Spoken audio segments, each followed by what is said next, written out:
Si j'ai traduit ces deux reportages, c'est parce que j'étais sur le cul en apprenant les informations que j'ai voulu partager avec vous. C'est le deuxième de deux, vous avez compris que j'allais parler de cannabis, et plus particulièrement de la conspiration contre le cannabis. Pour ce faire, je vais commencer par vous divulguer ma source. C'est un article de Doug Yorkey, intitulé « La conspiration contre la marijuana, la vraie raison de l'illégalité du cannabis », et vous pouvez le trouver sur illuminatinews.com. Ça va comme suit. Saviez-vous que la marijuana est dangereuse? Le cannabis n'est pas dangereux pour le corps ou l'esprit de l'homme. Saviez-vous que le cannabis n'est pas une menace pour la société? Saviez-vous que le cannabis est beaucoup plus dangereux pour les compagnies de pétrole, d'alcool, de cigarettes et de produits chimiques? Saviez-vous que beaucoup de grosses entreprises avec beaucoup d'argent et d'influence se sont arrangées pour cacher la vérité au monde? Saviez-vous que la vérité est que si le cannabis était utilisé au maximum de son potentiel commercial, ce serait industriellement une bombe atomique? Saviez-vous que malheureusement, les entrepreneurs ne sont pas éduqués sur la diversité des produits économiquement viables du cannabis? Pourquoi?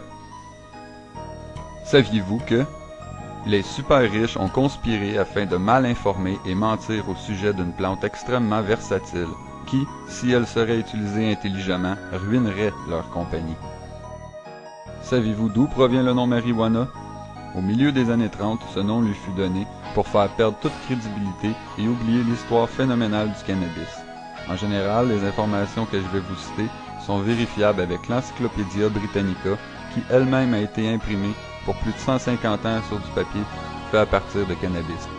Saviez-vous que tous les livres d'école étaient faits de cannabis ou de lin jusqu'en 1880? Saviez-vous que c'était légal de payer ses taxes en cannabis en Amérique de 1631 jusqu'au début des années 1800? Saviez-vous que refuser de cultiver du pot en Amérique durant le 17 et 18e siècle était contre la loi?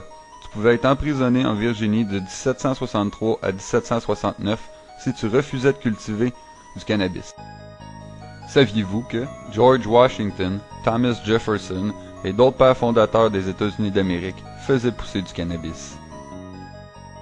Saviez-vous que Benjamin Franklin possédait un des premiers moulins à papier et produisait à partir du cannabis? Saviez-vous que aussi la guerre de 1812 était pour le cannabis? Napoléon voulait couper l'exportation de la Russie vers l'Angleterre.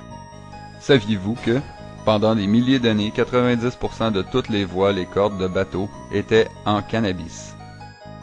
Saviez-vous que 80% de tout textile, linge, drap, draperie, etc. était fait de cannabis jusqu'en 1820?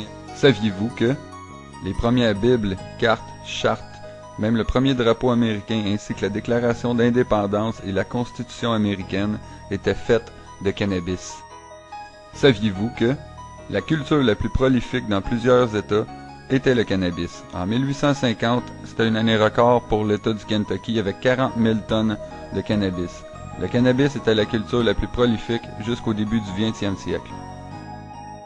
Saviez-vous que les plus vieux écrits connus au sujet de la culture du cannabis datent de 5000 ans avant Jésus-Christ en Chine?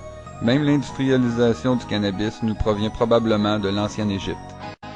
Saviez-vous que Rembrandt, Gainsborough, Van Gogh et beaucoup d'autres ont principalement peint sur des toiles de cannabis?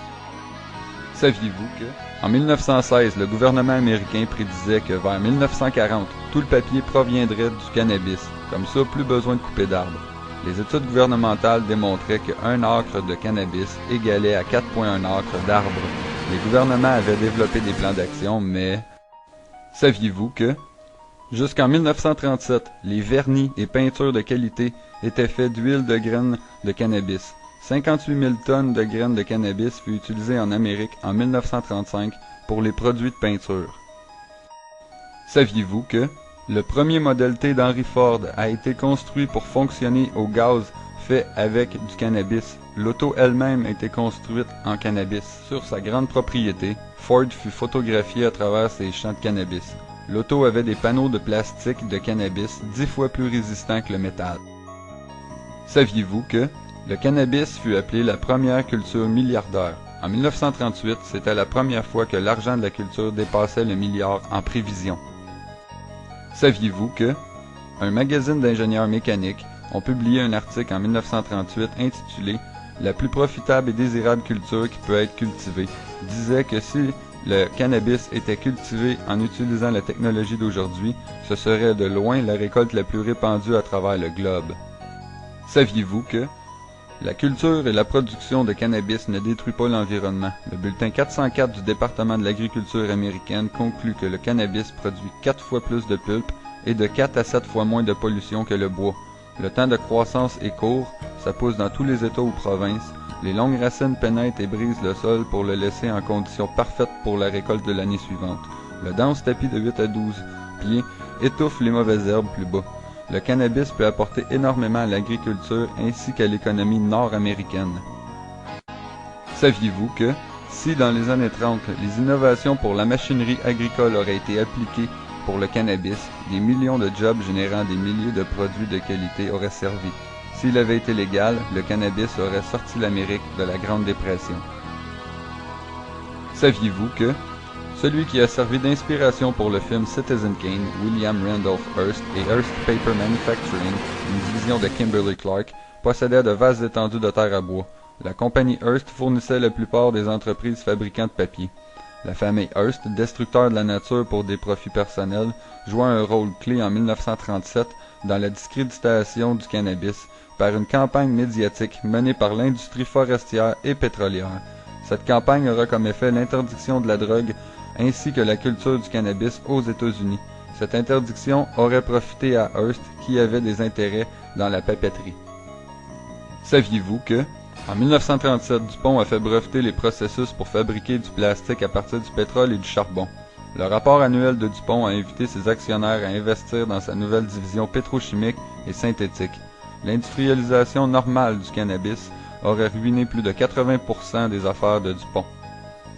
Saviez-vous que la conspiration commence quand Andrew Mellon, investisseur majoritaire de DuPont, est devenu secrétaire trésorier de J. Edgar Hoover, grand patron du FBI. Andrew s'est arrangé pour que son beau-neveu, Harry G. Anslinger, soit promu à la tête du Bureau fédéral des narcotiques et drogues dangereuses.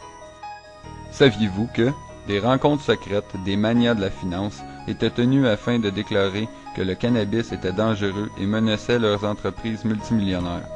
Pour que leur dynastie perdure, le cannabis devait disparaître. Ces hommes ont pris en main alors un mot obscur du joual mexicain, marijuana, et l'ont poussé dans la conscience collective américaine.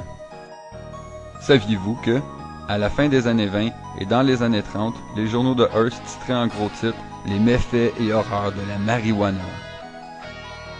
Saviez-vous que des films tels que Reefer Madness en 1936, Marijuana, Assassin of the Youth en 1935 étaient de la propagande pensée par des industrialistes pour créer un ennemi.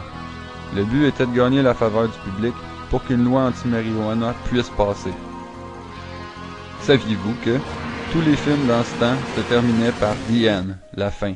Ces films finissaient en disant « Dites-le à vos enfants, tell your children, bouh ». Saviez-vous que, dans les années 30, le monde était naïf, pratiquement ignorant. La masse était comme des moutons qui avaient besoin d'être dirigés.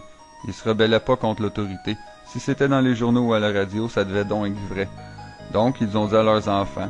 Leurs enfants sont devenus les parents des baby boomers. Les baby boomers sont devenus nos parents. Fait que... Saviez-vous que, le 14 avril 1937, le projet de loi contre le cannabis fut déposé et refusé.